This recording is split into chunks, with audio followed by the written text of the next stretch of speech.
Speaking of surfing, makakasama naman natin today via Zoom ang Pinoy Pride pagdating sa surfing na si Philmar Alipayo. Kaya hi Philmar! Nandyan ka na ba? Hi. Hello! Hi.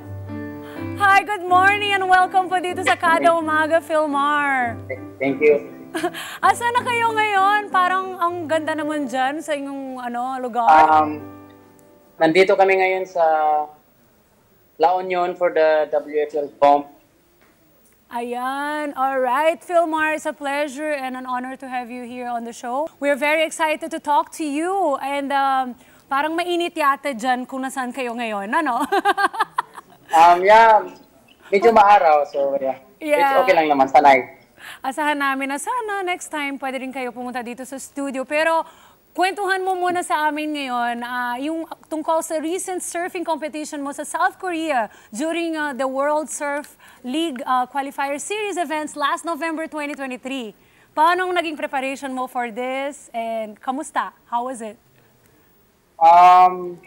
Masaya, malamig. And then first ever na nag-snowfall sa WSL event. So, masaya ang lahat. Kamusta naman ang preparation? Are you always ready lang or nag-prepare ka pa rin for this? Yeah, pag may mga upcoming comps, siyempre relax lang, training, and then yung body, alagaan ng mabuti, kaya ng mabuti. Eto, no, balikan naman natin dito naman sa Pilipinas dahil alam nating maraming nagsasurf ngayon. Kamusta ang surfing scene dito sa Pilipinas? Meron ba tayong enough facility para sa mga surfers na katulad nyo, na sumasali sa mga international competition? Paano po ang funding nito? Meron ba tayong enough preparation and nagpe-prepare ba tayo sa mga ibang surfer dito? Kasi kayo, alam natin na siyempre, meron po kayong lugar kung saan kayo pwede mag-practice. Pero paano naman po yung mga ibang Pilipino na gusto naman mag-surf? Kami, or the others, siyempre may mga sponsors, may mga magpa-fund sa kanila na makapag-comp. But then, merong marami pang walang support rin na siyempre gustong mag-comp pero di kaya kasi masyadong mahal yung flights or allowance. Alam mo, lagi ko nakikita yung mga ibang Pinoy na hindi pa marunong mag-swimming or mag-surfing. Lagi ko parang sayang naman, ang dami naman nating resources dito, ang dami nating pwedeng gawin, di ba? Encourage naman natin yung mga bata, right? Na... Depende lang rin talaga.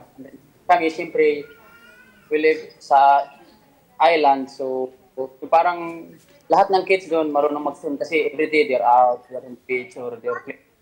So, marunong sila maglangit talaga. The whole day, they're just in the water, swimming, surfing. So, yeah. It's so cute talaga pag nakita natin yung mga chikiting na pati sila nag-enjoy din sa dagat, di ba? Ako, I love that. Kaya ito, Philmar, medyo seryosong usapan lang. Ito, isa ang Siargao sa naging affected po talaga during the pandemic na, di ba, naalala natin lahat yan. Paano naging buhay niyo noon, given na walang pong turista na dumadayo po at naging malungkot ba ang surfing scene? Kamusta po yung time na yun? Sobrang malungkot, but then at the same time, sobrang nakakatibok ng puso kasi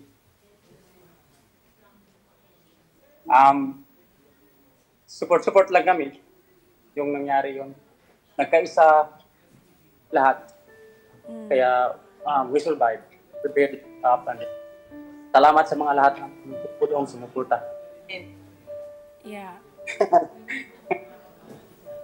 Medyo emotional din yun, no? Kasi lahat naman tayo naranasan yung, nakita namin lahat yung nangyari. Pero iba naman din kasi kapag nandun ka na mafe-feel mo talaga. Kamusta naman ang sitwasyon ngayon? Good? Back to normal? Ngayon, okay na, back to normal. Yeah. Last year, may bagong business na kayo, ang Barbosa Siargao. Kwentuhan mo naman kami, paano nagsimula itong business and how is it doing now? Bumalik na ulit sa dati na marami ng tao. Kwento mo sa amin about your business. Hindi lang yung sa amin, we have partners, Barbosa. But, siyempre, now also we open up a new business na Happy Islanders Club, yung sarili taga namin. Cafe and surf shop. Nice. At ito, Philmar, I won't take so much of your time. I know na nasa location kayo dyan na maganda, na sana lahat kami pwede pumunta dyan. Pero ito, ano ang dapat nating abangan kay Philmar at sa surfing scene sa Siargao? Now, nandito kami sa La Union, may WSL comp sa January 22 to 8, and sana manood kayo. Support us. Yes! Sport Filipino. And then there is a next event in Baler, Aurora in February 1 to 9. Yeah.